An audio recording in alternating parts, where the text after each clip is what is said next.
The massive Imperial warship loomed over the small mining colony like a steel thundercloud. Its polished hull reflected the light from the system's distant sun, creating an almost divine appearance that matched the Empire's own view of themselves. The colonists below watched in horror as drop pods began raining from the vessel's belly, each containing what the Empire considered their finest warriors. Tom Miller wiped the grease from his hands and peered through the dusty window of his repair shop. Unlike the other colonists who were running for shelter, the mechanic merely grunted in annoyance. He'd spent the last 3 months fixing the colony's mining equipment, and he'd be damned if some fancy aliens in shiny armor were going to wreck it all. They really picked the wrong day to invade, he muttered, reaching for his trusty hydrospanner. The well-worn tool had seen him through countless repairs, from delicate circuitry to stubborn machinery. It wasn't a weapon, but Tom knew from experience that anything could be a weapon if you hit something hard enough with it. The first of the Empire's elite soldiers landed near the main mining complex. Their armor was a masterpiece of alien engineering, covered in intricate patterns that denoted their status as the Emperor's chosen warriors. Each carried weapons that could reduce a human to atoms in seconds. They moved with practiced precision, their movements betraying years of intensive combat training. What they didn't have was any experience dealing with an irritated human mechanic who'd just worked a 14-hour shift. Tom watched as one of the soldiers began tampering with the primary excavator's control panel. The alien's armored fingers moved across the interface, probably trying to disable the colony's heavy machinery. The mechanic's eye twitched. He'd just calibrated that system yesterday. "Oh, hell no," Tom growled, tightening his grip on the hydrospanner. The tool's familiar weight was reassuring in his calloused hands. He wasn't a soldier. He had no military training. What he did have was 15 years of experience fixing things that other people broke, and right now, these aliens were breaking his things. The Empire's warriors never saw him coming. They were looking for resistance fighters, for military personnel, for anyone carrying obvious weapons. What they weren't expecting was a middle-aged mechanic in oil-stained coveralls charging at them with nothing but a wrench and a very bad attitude. Tom's first swing caught the nearest soldier right in the helmet joint, a weak point he'd identified instantly, the same way he could spot a failing gasket from across the room. The alien went down hard, their expensive armor proving surprisingly vulnerable to being hit in exactly the right spot with exactly the right amount of force. The other soldiers turned, raising their weapons in surprise. But Tom was already moving, ducking behind the machinery he knew better than his own home. He'd spent countless hours maintaining these machines, crawling through their access panels, learning every nook and cranny. Now, that intimate knowledge was keeping him alive. And he was just getting started. The Empire had sent their best soldiers to subjugate humanity. Humanity had sent them Tom Miller, who just wanted to finish his shift in peace. The war was about to take an unexpected turn. The Empire's combat manual had chapters on dealing with military resistance, guerrilla warfare, and even civilian uprisings. It had nothing about dealing with an angry mechanic who knew exactly where to hit their expensive armor to make it stop working. Tom ducked behind a cargo container as energy bolts sizzled past. He could hear the aliens speaking in their clicking language, probably coordinating their attack. But he noticed something else too, a distinct whine in their armor's joint servos. To them, it was probably just background noise. To Tom, it was a symphony of mechanical flaws waiting to be exploited. "Sound like they're running hot," he muttered, his mind already breaking down the problem like any other repair job. The alien armor was impressive, but it was still just machinery. And machinery, Tom knew, had rules. Rule 1, everything breaks eventually. Rule 2, the more complex something is, the more ways it can break. Rule 3, the fancier something is, the harder it falls.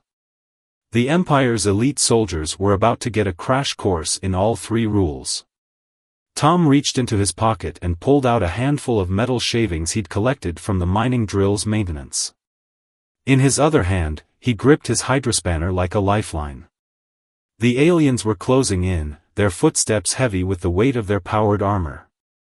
He waited until they were just right, then threw the metal shavings into the air. The effect was instant. The alien armor's cooling vents, designed to process atmospheric particles, sucked in the shavings. The sound of grinding metal filled the air, followed by the distinct pop of failing servos. "See, that's your problem right there," Tom called out as the soldiers' movements became jerky and uncoordinated. "You got your intake valves too exposed. Any decent mechanic would have put filters on those." The squad leader managed to raise their weapon, but their armor was already locking up. Tom stepped forward, casually dodging the poorly aimed shot, and brought his hydrospanner down on the exact spot where the power distribution node would be. The alien's armor went dark. "Also, you really shouldn't put your main power coupling right next to your auxiliary hydraulics," he added, almost apologetically. "That's just asking for trouble." The remaining soldiers tried to retreat, but their armor was failing them. Tom almost felt bad for them. Almost. But they'd interrupted his work day, and that was unforgivable. Word of Tom's success spread quickly through the colony. Other technicians and engineers began looking at the alien invaders with new eyes. They weren't seeing unstoppable warriors anymore, they were seeing poorly designed machinery with multiple points of failure. The Empire's commanders received increasingly confused reports from their troops. Their elite soldiers weren't being defeated by superior weapons or tactics. They were being undone by people with tools and technical knowledge, who looked at their advanced technology and saw nothing but engineering problems waiting to be solved. As Tom zip-tied the last defeated soldier, he heard the colony's warning sirens. More drop pods were entering the atmosphere. The Empire was sending reinforcements. He smiled and gave his hydrospanner a twirl. "Well," he said to no one in particular, "guess it's going to be some overtime today." The Empire was about to learn that they hadn't just started a war with humanity. They'd started a war with humanity's maintenance crew. The Empire's high command vessel hung in orbit, its command center filled with increasingly agitated officers. The holographic displays showed a situation that defied all military logic. Their elite forces weren't just being defeated, they were being systematically dismantled. "What do you mean they're using maintenance tools?" the fleet commander demanded, his scaled fingers gripping the edge of the tactical display. "These are the Empire's finest warriors." "Sir," a junior officer replied, "the humans are, they're treating our combat armor like faulty equipment. They're not fighting our soldiers, they're fixing them. Permanently." Meanwhile, back on the surface, Tom had set up an impromptu workshop in the colony's main garage. Around him, a dozen other mechanics and engineers huddled, examining pieces of disabled alien armor. The scene looked less like a resistance meeting and more like a particularly intense safety inspection. "Look here," Tom said, pointing to an exposed servo with his hydrospanner. "They've got their primary and secondary power systems running through the same conduit. One good hit here, and the whole system goes into emergency shutdown." He shook his head. "Honestly, it's like they've never heard of redundancy." Bill, the colony's electrician, whistled. "And these connection points, they're using a standardized pattern. Hit one, you can disable them all the same way. That's just lazy engineering." The impromptu class was interrupted by the sound of more drop pods entering the atmosphere. Tom looked up at the ceiling and sighed. "All right, folks. Time to put theory into practice. Remember, they're not soldiers, they're just walking warranty claims waiting to happen." The Empire's reinforcements landed expecting to find a battlefield. Instead, they found themselves in what could only be described as the galaxy's most aggressive tech support situation. A team of elite warriors stormed the mining facility's main entrance, only to be met by Martha, the 70-year-old maintenance supervisor. She took one look at their armor and started tooting like a disappointed teacher. "Oh honey," she said, wielding her trusty pipe wrench, whoever designed your thermal regulation system should be ashamed of themselves. The squad didn't even have time to raise their weapons before she had identified and exploited 3 different design flaws. In the command center, Tom was organizing the colony's response like a particularly busy repair shop. "Jake, take your team to Section 3, looks like they're having cooling problems again. Amy, get to the north gate, someone needs to explain to these folks why you don't put exposed wiring next to articulation points." The Empire's soldiers found themselves facing an enemy they had never trained for, people who looked at their advanced combat systems and saw nothing but poor engineering choices that needed correcting. Every encounter ended not in a battle, but in what amounted to a very aggressive safety inspection. One particularly unfortunate squad found themselves cornered by the colony's OSHA compliance officer, who had a lot to say about their armor's lack of proper emergency exits and non-existent backup systems. As the day wore on, the Empire's commanders watched in horror as their invasion force was effectively grounded by what their reports could only describe as weaponized technical expertise. Their elite warriors weren't being defeated by superior firepower or tactical brilliance, they were being undone by people who simply refused to accept substandard engineering. Tom stood at the colony's entrance, watching more drop pods streak across the sky. He twirled his hydrospanner thoughtfully. "You know," he said to no one in particular, "if they'd just filed their maintenance reports properly, none of this would have happened." The Empire was learning a harsh lesson: never bring over-engineered equipment to a fight with people who fix things for a living. News spread faster than the Empire's ships could travel. Across human space, mechanics, engineers, and maintenance workers began sharing what they'd learned from the mining colony's successful defense. What started as a single mechanic with a wrench had evolved into a galaxy-wide technical support nightmare for the Empire. The Imperial High Command received reports that made their blood run cold.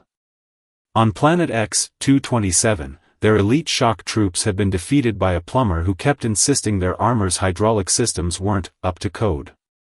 On New Terra, a team of HVAC technicians had completely dismantled a platoon by exploiting weaknesses in their temperature regulation systems.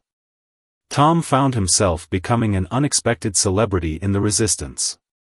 His repair logs, hastily written notes about alien armor weaknesses, were being shared among colonies like precious military intelligence.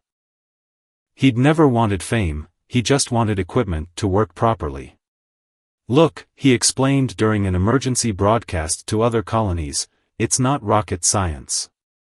Though I bet rocket scientists would have something to say about their propulsion systems too." He held up a piece of disabled alien armor. "They're using standard self-diagnostic ports. Universal access points. It's like they wanted us to fix their equipment, permanently." The Empire's response was to deploy their newest, most advanced combat suits. The announcement reached the mining colony during Tom's lunch break. He was halfway through his sandwich when the alert came in. "New and improved, they say," he muttered, brushing crumbs off his coveralls. "Bet they still didn't fix that power coupling issue." The latest Imperial forces landed with great fanfare, their armor gleaming with technological superiority. The squad leader stepped forward, weapon raised, only to be met by Tom casually leaning against a wall, hydrospanner in hand. "That's a nice upgrade you got there," Tom said, nodding at the new armor. "Mind if I take a look at the maintenance manual?" The alien soldier hesitated, clearly not trained for this situation. We don't have maintenance manuals. Our armor is perfect." Tom's eye twitched. "No maintenance manual? No documented repair procedures? No scheduled inspection protocols?" Each question made the soldier step back nervously. "Do you have any idea how many safety regulations you're violating right now?" What followed wasn't so much a battle as it was an impromptu safety inspection. Tom circled the squad, pointing out design flaws with increasing irritation. "Exposed power lines here, no emergency shutdown, and is that a single-point failure system? Oh, you better believe that's a violation." The new armor lasted exactly 7 minutes longer than the old version.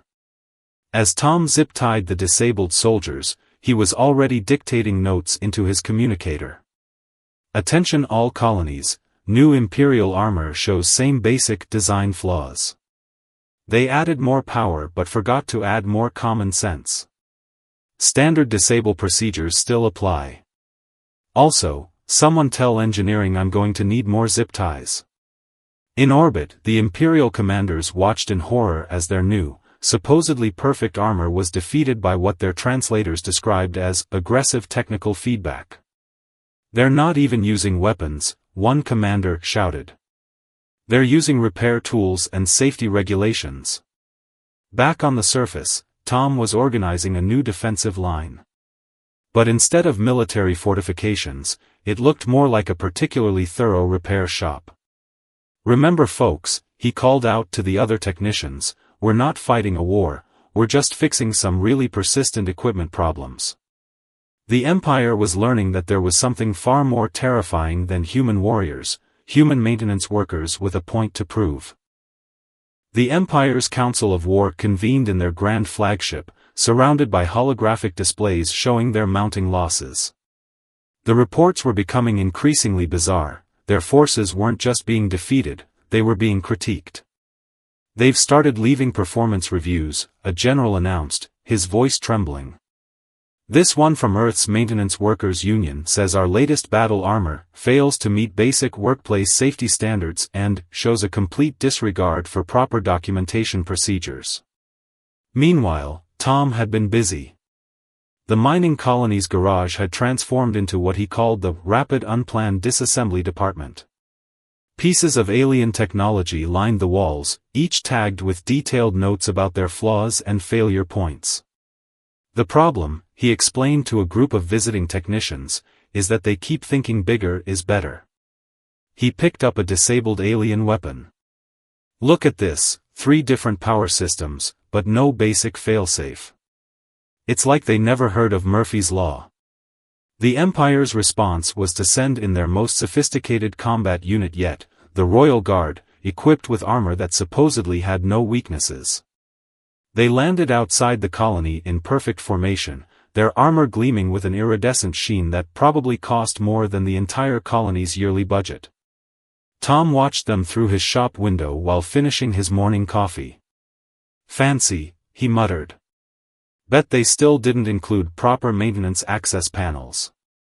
The Royal Guard's commander stepped forward, his armor adorned with intricate patterns denoting his elite status. Surrender now. This armor was designed by the Empire's finest engineers. It has no flaws. Tom stepped out of his shop, wiping his hands on a rag. No flaws, huh? Mind if I ask who signed off on the safety inspection? The commander hesitated. Safety, inspection? Yeah, you know, periodic maintenance reviews, stress testing, failure mode analysis. Tom circled the commander, tapping his hydrospanner against his palm. Please tell me you at least have a warranty card. What followed was less a battle and more an impromptu product safety audit. Tom and his team of technicians moved through the Royal Guard's ranks, pointing out violations with increasing exasperation. Look at this, Tom called out, gesturing at a joint servo. They added 3 layers of armor but forgot about heat dissipation. Basic thermodynamics, people. He shook his head. And don't even get me started on the power distribution network. One solid hit here, he tapped a specific point, and the whole system goes into cascade failure. The Royal Guard's perfect formation broke down into chaos as their sophisticated armor began failing in exactly the ways Tom predicted. Some systems overheated, others short-circuited, and a few simply locked up entirely. You know what your real problem is?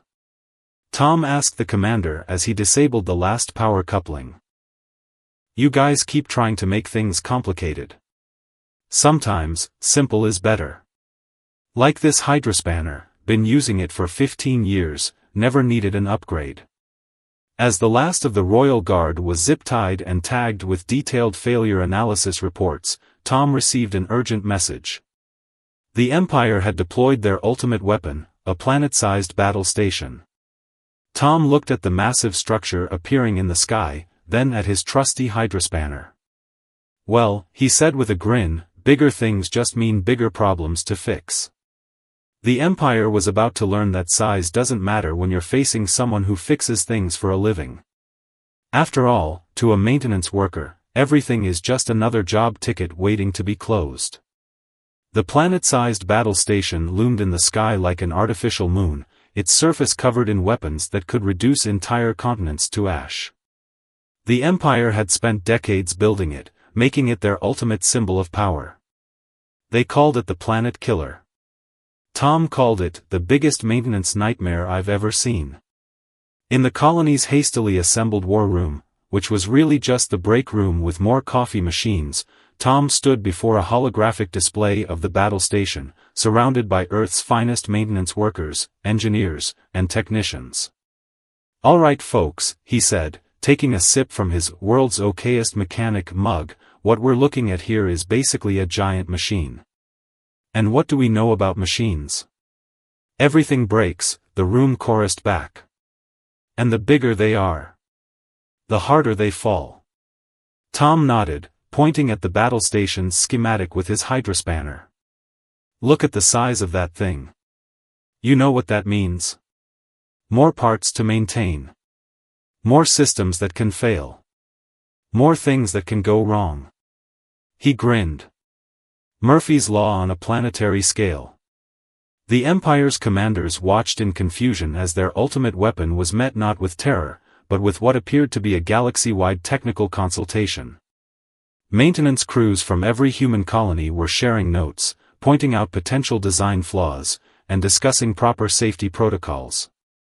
"Sir," a junior officer reported, "they're filing complaints with the Galactic Safety Standards Board about our battle station. They're citing regulation violations." The Imperial Admiral slammed his fist on his command console. "This is a weapon of mass destruction, not a civilian facility. They're saying that makes it worse, sir. Something about improper hazardous materials handling procedures." Tom's plan was beautifully simple. The battle station might be huge, but it still followed the basic rules of engineering. And the first rule was, nothing is maintenance-free. Human ships approached the battle station, but they weren't military vessels. They were maintenance shuttles, repair craft, and engineering vessels. Each was crewed not by soldiers, but by people who fix things for a living. "Remember," Tom's voice crackled over the comm as he piloted his own repair shuttle, "we're not here to fight. We're just conducting an unscheduled emergency inspection." The Empire's defenses were designed to repel military attacks. They had no protocols for dealing with a swarm of repair crews armed with tools and an unbending dedication to proper maintenance procedures. "Look at these external power couplings," Tom commented as they approached. "Not even properly shielded. One good hit with a hydrospanner and..." He trailed off, spotting something that made his professional pride hurt. Are they running their main power lines next to their thermal venting system? The invasion of the battle station wasn't a battle, it was the galaxy's largest impromptu repair job. Teams of technicians spread through the structure, finding and exploiting every shortcut, every design flaw, every violation of basic engineering principles. You can't just bundle quantum field cables with standard power lines. Tom shouted as he disabled another system. "That's not just wrong, that's wrong on multiple dimensional levels." The Empire's greatest weapon began shutting down system by system, not from damage, but from what maintenance logs would later describe as critical administrative adjustment of improperly installed equipment. As emergency lights flashed throughout the battle station, Tom made his way to the main reactor core. What he found there made him shake his head in disbelief. A single-point failure system? On a planet-sized battle station? He pulled out his hydrospanner. "Well, at least it'll be easy to fix. Permanently." The Empire was about to learn the hardest lesson yet. In the end, everything comes down to maintenance. The battle station's main reactor core was a marvel of alien engineering, a crystalline structure that towered hundreds of meters high, pulsing with enough energy to destroy planets. To the Empire, it was the heart of their ultimate weapon. To Tom, it was just another piece of poorly maintained equipment. "You know what your biggest mistake was?" Tom asked the reactor as he examined its control systems. "Too much fancy technology, not enough common sense." He ran his hand along a power conduit, feeling the telltale vibration of imminent failure. Any decent maintenance worker could have told you this setup was asking for trouble. In the battle station's command center, alarms were blaring as systems began shutting down one by one. The Imperial Admiral watched in horror as his ultimate weapon was being systematically dismantled by what his tactical display identified as unauthorized maintenance personnel. "How is this possible?" he roared. "This is the most advanced weapon ever created." "Sir," a terrified officer reported, they're leaving maintenance reports. Every disabled system has been tagged with a detailed breakdown of its design flaws and safety violations." Meanwhile, maintenance crews from across human space were working their way through the battle station's corridors. Electricians were rewiring critical systems, plumbers were tampering with hydraulics, and HVAC specialists were having a field day with the environmental controls. "Did you see this ventilation setup?" one of them radioed to Tom. "They're circulating reactor exhaust through the main air handling system. That's not just unsafe, that's just plain lazy engineering." Tom had reached the reactor's main control panel. It was covered in blinking lights and complex alien symbols, but to his experienced eye, it might as well have been a "fix me" sign. "Let's see," he muttered, pulling out his data pad. No redundant safety systems, no emergency shutdown procedures, and... He tapped the screen. Yep, no maintenance logs. Not a single one. That's going to cost you points on the inspection. With the precision of someone who had spent decades fixing things that others had broken, Tom began the process of what he called aggressive preventive maintenance. Each step was carefully documented, each violation noted, each fix permanent.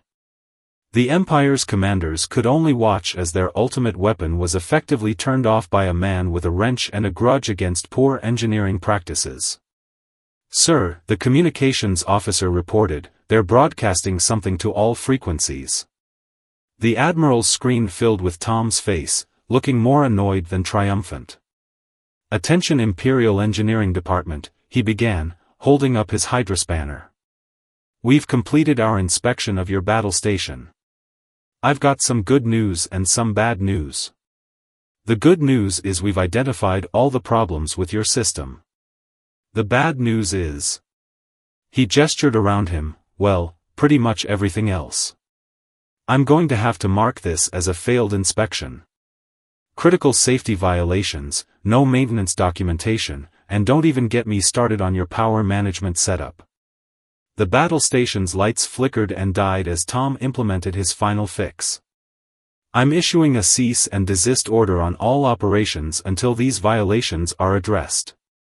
And trust me," he added with a grin, "they're going to take a while to address." In the days that followed, the Empire received a document that would become legendary throughout the galaxy, a 12,000-page maintenance report detailing every single flaw, violation, and poorly designed system in their ultimate weapon. The appendix alone, covering improper power coupling installations, was longer than most military strategies. The war ended not with a bang, but with a warranty void notice. The Empire, faced with the astronomical cost of bringing their equipment up to human safety standards, decided that maybe conquest wasn't worth the maintenance overhead after all. Tom returned to his repair shop, hung up his now famous hydrospanner, though he kept it within reach, just in case, and got back to his regular job of fixing things. Though now, his shop had a new sign. T. Miller's Repair Service, no job too small, no alien battle station too big. All work guaranteed to pass safety inspection, eventually.